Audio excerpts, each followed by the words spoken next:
Oke, teman-teman, pada video sebelumnya kita sudah bersama-sama dalam membuat desain sequence diagram. Nah, pada video kali ini merupakan video terakhir kita dalam seri UML ya, yaitu membuat desain state matching diagram ya, atau disebutnya state diagram ya. Nah, jadi bagi teman-teman yang masih bingung apa itu state diagram, jadi state diagram itu bisa dibilang sebuah diagram yang menggambarkan atau memperlihatkan serta mendeskripsikan tentang perilaku dari sistem ya. Nah, kalau saya bilang untuk state diagram ini hampir sama dengan namanya flowchart ya. Nah, cuma hanya berbeda fungsi dari komponen-komponen yang akan digunakan gitu ya. Nah, oke.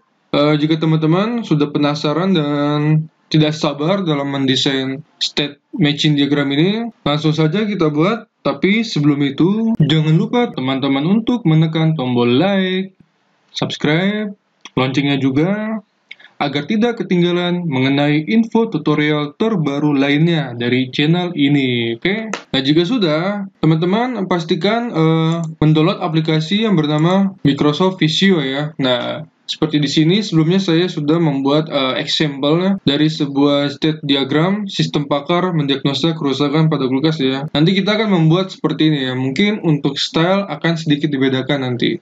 Oke. Nah, jika teman-teman sudah mendownload aplikasi Microsoft Visio 2007. Nah, nanti untuk linknya akan saya cantumkan di deskripsi video ya. Jadi alasan saya menggunakan Microsoft Visio 2007 karena ringan ya. Untuk dari fungsional juga banyak, kita bisa membuat flowchart ya, membuat maps, atau network ya, atau software dan database. Ini tersedia banyak komponennya di sini. Nah, jika kita ingin membuat state diagram yang merupakan bagian dari model UML, kita bisa langsung saja pilih bagian ini ya, UML model diagram metrik, langsung kita klik aja. Nah, ini kita masuk ke halaman lembar kerja dari Microsoft Visio ya. Nah, pertama-tama di sini yang harus kita lakukan yaitu menggunakan atau memasukkan simbol star ya. Nah, di sini ada di bagian UML activity ya. Ini namanya initial state. Ini bisa langsung kita drag and drop sini ya. Nah, atau teman-teman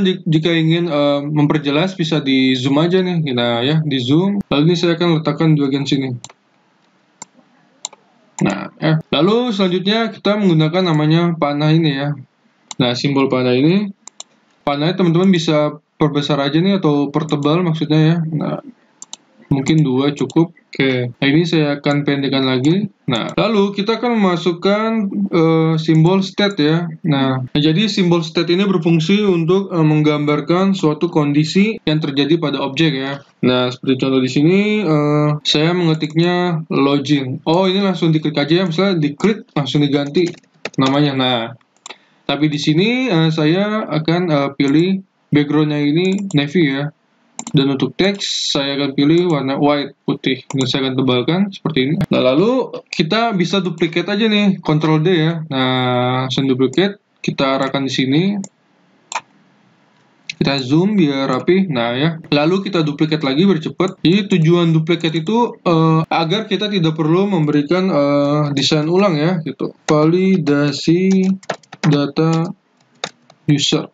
Ini seperti ini. Nah, kemudian ini bisa kita duplikat lagi untuk simbol panahnya ini ya. Lalu ini bisa kita masukkan decision ya, simbol decision ini. Nah, jadi fungsi dari simbol decision ini untuk menggambarkan cabang dari suatu keputusan ya. Nah, nanti kalau teman-teman bingung, untuk selesai desain akan saya jelaskan ya, maksudnya seperti apa gitu. Nah, lalu selanjutnya saya akan membutuhkan satu simbol panah ya. Nah, ini akan saya tarik seperti ini untuk membelokkan ya, lalu saya arahkan seperti ini. Nah, kemudian di bagian ujung panah ini akan saya tarik seperti ini. Zrep, ya, jadi rapi ya, seperti ini ya. Oh, ini kurang ke atas. Nah, oke. Saya akan beri satu ketebalan lagi, mungkin nomor 2 sini ya. Lalu selanjutnya ini akan saya duplikat aja nih, bagian sini nih. Nah, saya akan ketikkan menampilkan halaman utama. Nah ya, seperti ini. Lalu saya akan menduplikat lagi arah panah bawah sini. Nah, seperti ini. Lalu ini bisa kita duplikat lagi nih biar enak ya. menu, ops, lupa ya. Jadi ini berbeda dengan Driveo ini.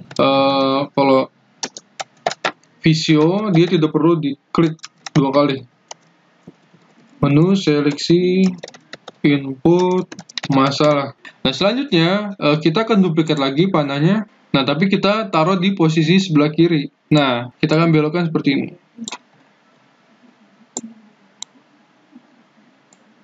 Nah ya, nah kemudian ini bisa kita duplikat nih simbol decision-nya, tarikan seperti ini. Lalu kita duplikat lagi simbol panahnya. Nah, ini kita duplikat lagi simbol dari state-nya, dan terakhir kita akan menduplikat lagi simbol panahnya ya. Kita akan taruh di sini seperti ini. Nah, lalu yang terakhir kita akan masukkan simbol final state. Ya, tujuannya untuk menggambarkan akhir dari sebuah kejadian dari diagram ya, gitu. Nah, ini saya akan berikan navy ya. Seperti ini, navy, oke. Nah, kemudian saya akan berikan sebuah teks ya. Kita bisa klik icon di bagian sini. Nah, ya. Lalu kita drawing aja. Kita drawing seperti ini. Nah, kita close. Lalu kita akan hilangkan ya untuk garisnya, kita pilih putih. Oh, ini belum hilang. Bagian sini ya. Teman-teman bisa pilih white untuk menghilangkan border ya. Nah, kemudian saya akan ketikkan validasi seperti ini. Oh, ini kegedean, bisa dikecilin. Misalnya jadi 6 ya, 6 cukup. Diperbesar deh biar jelas gitu. Lalu kita duplikat aja nih, kita nggak perlu membuat ulang ya. Untuk komennya kita pakai yang ada, kita langsung ganti namanya. Ini bagian salah. Kita duplikat lagi nih. Bagian sini kita isikan benar. Nah, lalu kita duplikat bagian sini ya. Nah, melakukan diagnosa. Selanjutnya ini bisa kita duplikat lagi di bagian sini. Nah, ya, sistem mendiagnosa. Ini kita tarik. Nah, biar seperti ini. Nah, oke, beres ya teman-temannya. Jadi sangat mudah kan membuat dari state machine diagram. Ya. Oke, satu lagi saya akan memberikan sebuah mungkin title ya. Akan saya taruh title di sini. Nah, ini saya akan ketikkan seperti ini. Oh, salah saya. State machine diagram sistem pakar mendiagnosa kerusakan pada kulkas ya. Nah, ini backgroundnya akan saya beri warna navy. Lalu untuk teksnya saya akan beri warna putih ya. Nah, warna putih. Mungkin ini untuk teksnya kecil, saya akan beri 10 ya. Nah, untuk title agak sedikit dibesarkan. Nah, seperti ini cukup ya. Mungkin ini agak kurang rapi gitu ya. Jadi seperti ini ya. Jadi ya, oke. Nah, oke, selanjutnya kita akan masuk ke dalam penjelasan ya, biar teman-teman paham nih, jadi alurnya seperti apa gitu. Nah, ini contoh, saya akan mencontohkan aplikasi yang sebelumnya saya buat ya. Ini saya akan geser dia biar enak. Nah, lalu seperti ini ya. Jadi, alur dari sebuah sistem seperti ini teman-teman ya. Misalnya, andai kata ada seorang user ya. Ini merupakan halaman login, halaman login dari aplikasi yang saya buat. Jika si user klik button login, dan si sistem akan menampilkan halaman login. Nah, ya. Lalu si user akan mengisikan email address dan juga password. Ya. Tapi kalau si user mengalami kesalahan pada saat menginput username atau password, kemudian sistem ini akan mendirect ya ke halaman login ya. Itu mereload ulang gitu, dan memberikan notifikasi bahwa username atau password salah gitu ya. Nah, ini ada komennya salah gitu. Tapi kalau si user berhasil memasukkan email address atau username dan juga password secara benar ya pada saat registrasi, kemudian si user akan diarahkan ke halaman utama. Nah, ini halaman utama ya. Jadi ada statusnya di sini benar gitu ya. Kemudian jika user mengklik button cek sekarang, nah ini si user akan dialihkan atau diarahkan ke halaman menu seleksi input masalah nih. Nah, si user bisa milih nih salah satu dengan memberikan checkbox ya.